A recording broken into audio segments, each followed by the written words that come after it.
Hi guys. So today it's obviously Tuesday the 11th and I'm in a palantir trade. As you can see, palantir is the stock at the moment that just had an amazing run since its earning. It's like at its all-time high at 118, almost 119, $120 per share. If you go to the monthly, let me just take you guys to the monthly chart for Palantir. Look, at the start of 2023, it was down like just about $5, just under $5. And then everyone on YouTube was talking about Palantir quite extensively because of all the government contracts. And obviously it's opening up to the private sector as well. And ever since the start of January 2024, the start of the last year, it's just had an amazing historical rise. Look at this. Like, if you had been following everybody talking about Palantir and you'd bought the shares at between the level of, the $5 up to $20, look where you sat today. You're sat nearly at like crazy amounts of money from $20 all the way up past $100 already. And we're just starting the new year of 2025. So this is a huge achievement for Palantir. Obviously, it was listed on the S&P 500. That's the group of 500 top companies in the US. And, even if you're invested in the S&P 500, I think it would have been, a no-brainer to just have Palantir as a separate stock. And you would have just seen an amazing amount of gains within just this past year. So, as I say, the earnings took it to a very, to its all-time high. And it's been running up for a whole week. You can see with these weekly candles that it's been running. And obviously, it's running out of steam at the moment. It's come to the point where it just needs to slow down and have a pullback and have a bit of a breather. So I've basically hopped in on a trade as it's having a pullback and a bit of a breather, as you can see on the daily candle, that red candle here. For the February the 11th, it's dropping down at the moment. Hopefully it will go as low as this support level here that I have in the white. You can see in this white support box here, this area between $111 to $112 is the support region. There's lots of buyers here waiting to buy up at these good prices. But if you look at the 4 hour, I think it's on the 4 hour. Let me just find where it was. Just bear with me, guys. There is, I think it was on the 4 hour. There is a gap fill for Palantir that I've noticed. So where the gap fill is, it may come back down to fill the gap before going back up again. Anyway, the purple, the purple bar that you see at the bottom, the purple row that you see at the bottom, that is basically where I have the gap fill that needs to be filled. I'm trying to find it. I can't find it right now. Oh, here we go. It's on the daily chart. So can you see that purple row that I have there? Sorry about all the target prices. I've got the blue target prices for the line because I'm trading this at the moment. So on the daily time frame, where I've got that purple box there, that's the gap fill. So a gap fill is basically, can you see, there is a gap and it needs to be filled at some point. Price needs to drop down to about $80 here, about 85 to 90. So between 90 to $85, it needs to fill this gap. It can do it at any point in time, but I've got this trade for a week, so until Friday it may go as low as this, down to $108. And if it doesn't, if it just stays hovering about its resistance level here at 112, I mean, sorry, its support here at 112 before it, you know, has another go heading north again, then we may not catch that gap fill within this week. But at some point in time, Palantir, through news events or through, you know, earnings or through Black Swan, it will like fill that gap fill before it goes any further, before it goes too high. I think I haven't really traded long enough to know that if a stock never goes back to, you know, fill these gaps, but because it's still quite recent and it's still only in the day chart, there's a good possibility that within the time frame of a week, 2 weeks, 3 weeks, a month, it could go back and fill that. So any kind of price drops for Palantir, it can do that.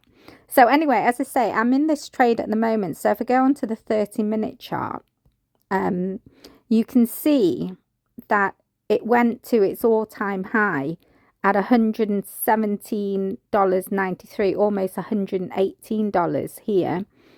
And I caught it to buy, to short the stock coming down. So I bought put options at the top. So this is where, if you guys aren't familiar with options, you either buy it to ride the trend up, but I'm buying it to ride the trend down. So when you're buying it to ride the trend up, you buy at rock bottom prices. So you would have got in at this pullback at the purple box at $109, and you would have bought your option to hold for a day or hold for a week or hold for 30 days. And you would wait for it to rise to however high it can go. Obviously, it went to about 118. Then you sell out. Then when it reaches its peak, as it did yesterday at 118 after earnings, then you want to sell out at that point because you've already made your gains. So you being the seller, I'm going to be the buyer because I'm trying to buy in to short the stock. So you're selling it to me and I've bought it. So I bought it at top prices to sell back down. So this is where it's the opposite from buying low and selling high. So I know for some people this could be a new idea, but in the stock market and in trading, you can buy high and then sell low. So I know it's a bit of a weird concept, but this is what happens when you short a stock. So I bought high. I bought it when it peaked out at 118. Can you see where it's hit resistance at that green bar? It's hit resistance and there's no more buyers to take it any higher. So this is where short sellers will come in and short the stock. So I jumped in at a high price at 118 at the top. And for me, when I buy a put option at that price, when it's very, very high, my put option is very, very cheap. So when you buy low to sell high, you need to buy low so you get cheap prices. But when you buy at the top, like I did, to short it, to sell it down, then when I buy a put option at the top, it's very, very cheap. So basically, my cheap put option will now gain in value as the stock and the price of Palantir drops. So this is the reason for marking out your charts. So as you can see, you need to mark out where resistance is at the top and where support is at the bottom, because these are the ranges that you're playing. So as you can see, the first resistance, the first support that it's going to hit as it's dropping in price is between where it's at now, 113, 112 down to 110. But because there was a gap fill that I showed you with that purple box at the bottom, it can go as low as 109 if the market is selling out that much of Palantir. And if institutions at this point jump in because they really want to buy up and pick up Palantir at rock bottom prices, they could manipulate the market. There is this thing where, a lot of big whales, they call them, they come in and they manipulate the market. Like big whales in the sea, only a big whale can make huge waves in the ocean. So a big whale could come in at this point and just drop this stock all the way down to 108. And if it does that, woohoo, you know, I've made bang for my buck with my put option. As I say, that's the play that I'm in at the moment. I'm keeping an eye on the 30-minute chart, because that yellow line there, that's what's that's my, let me just confirm if it's the 9 EMA, because I changed from, yeah, it's still my 9 simple moving average.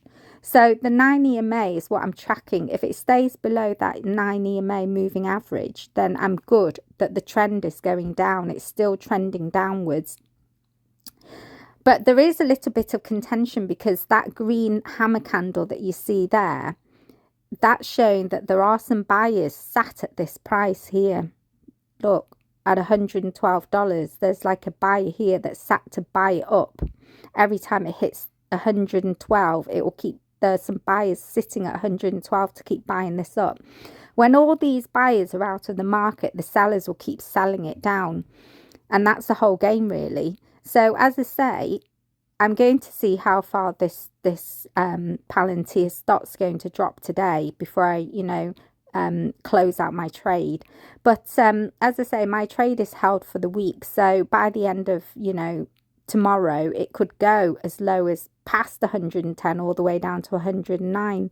So on my put option, I'm not going to lose that much decay over until tomorrow. So I can hold this until tomorrow at least to see how low it can go.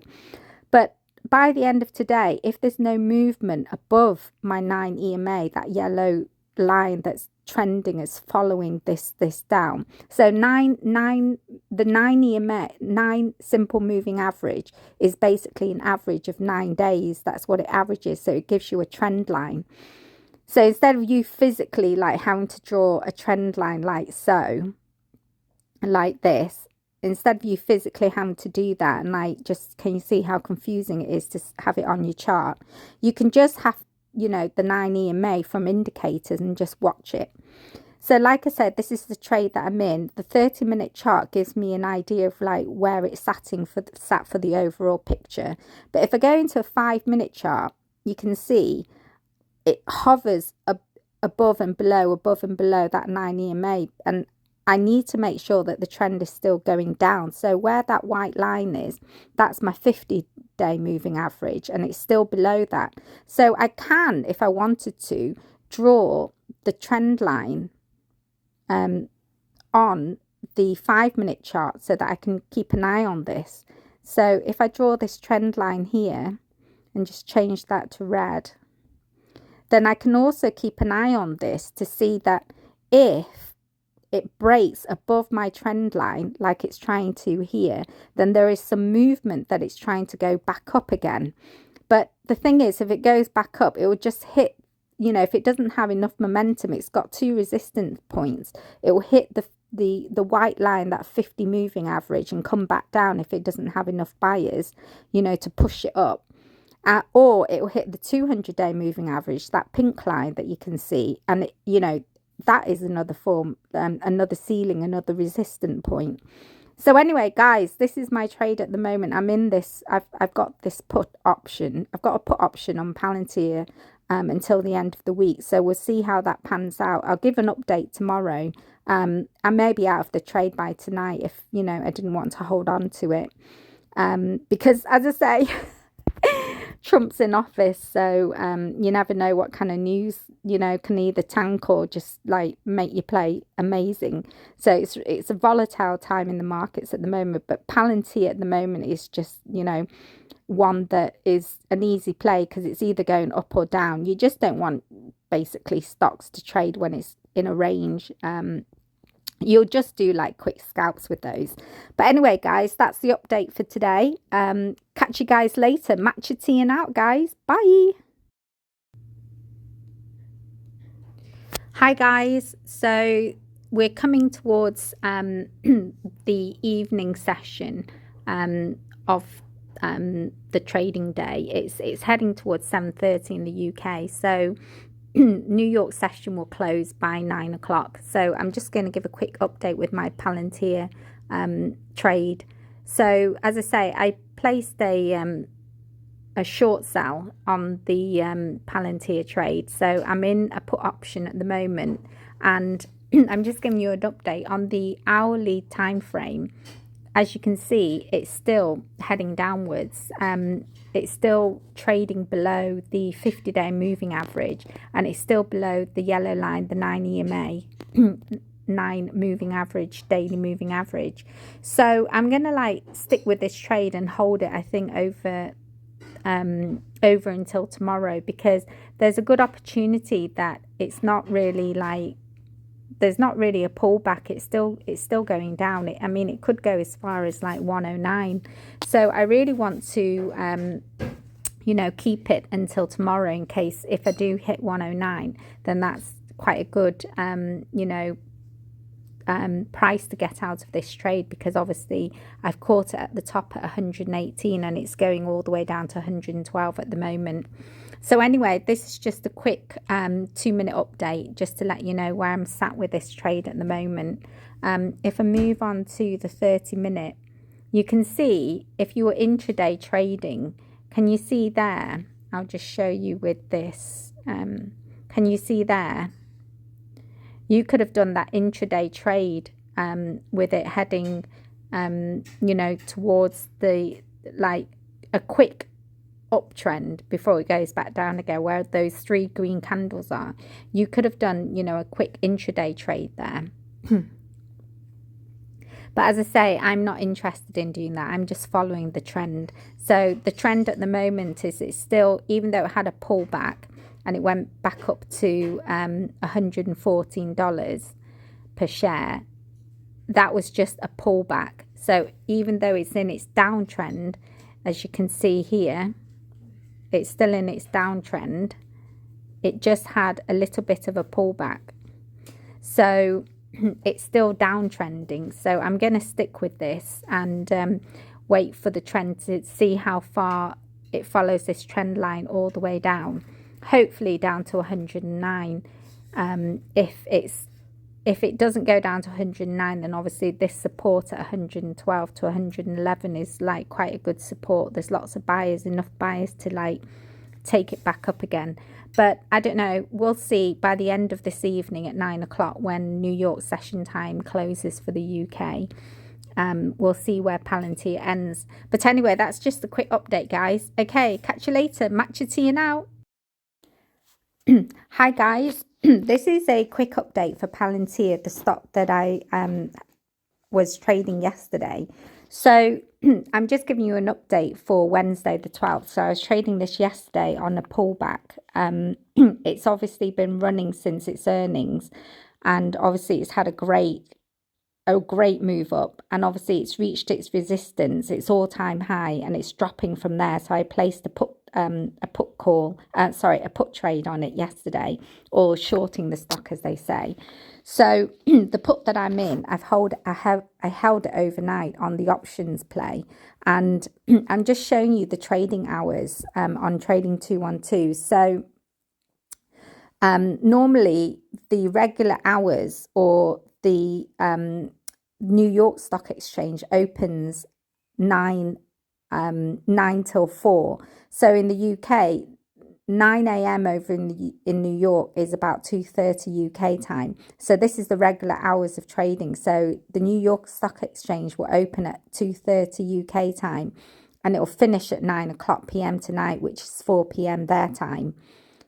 Then you'll move on to after hours trading. So this green section shows you the regular hours of trading of the stock market. So that's when it's open from 2:30 till 9 PM UK time.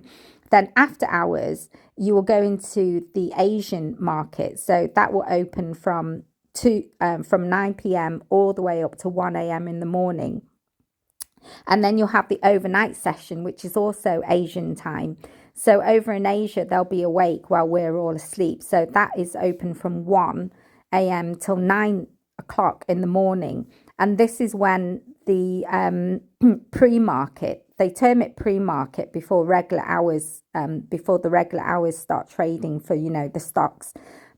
So pre-market is just before then. So this is where Europe and the UK will start trading from 9 till 2 o'clock or 2:30. So at the moment we're in the midst of that. We're about 12:30 at the moment. So I just wanted to show you that that the trading daily, Monday, Tuesday, Wednesday through to Friday, is split into pre-market, regular, after hours and overnight.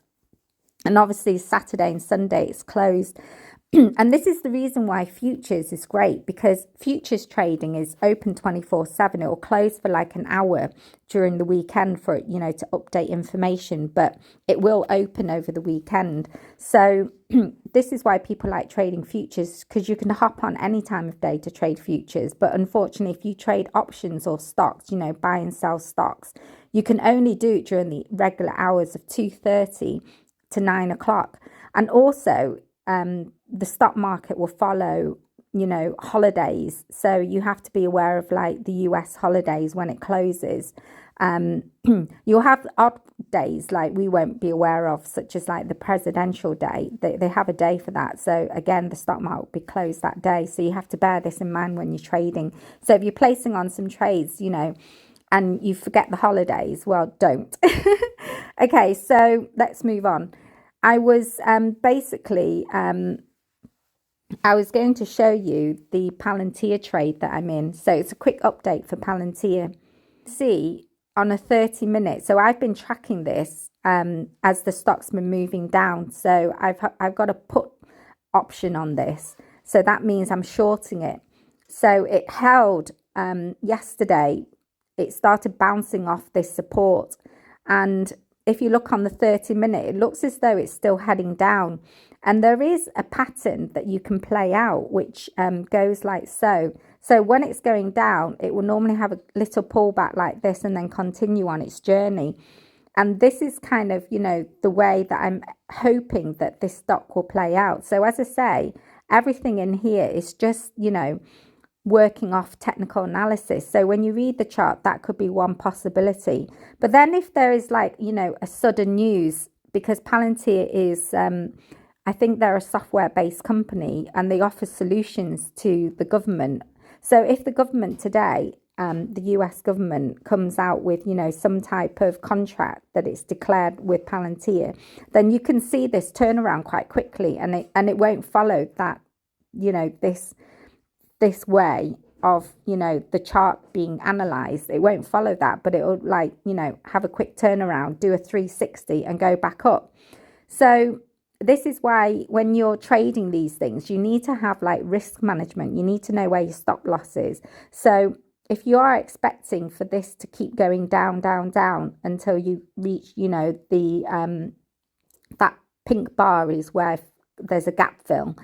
So if it goes down to there, that's kind of, the best case scenario. You're waiting for this trade to play out. That's the way that you're expecting this trade to play out. But like I said, if there's some kind of like, news event that causes the, good news for this stock and it decides not to, play out that way, it goes in the opposite direction, then you'll have your stop loss at say round about maybe this level, 114, or if you want to give it more room to breathe, then 115. Then at 115, you'll be stopped out of your trade, because from that point, it's just going to keep going. And it may even surpass its all-time high at 118. It may just go all the way to, to the moon. Who knows how high it can go on good news? You don't know.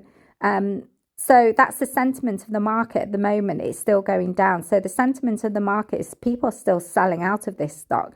So if you imagine, if you, were a trader, or, you had an investment here, sat at 118, and you had like a good, decent amount of, money loaded up there, then I'm sure you'd want to get out of this trade and sell it all. So this is the point why it's going down, is a lot of people selling out of their trade because they've made their money, they've, made the gains, and they're leaving now.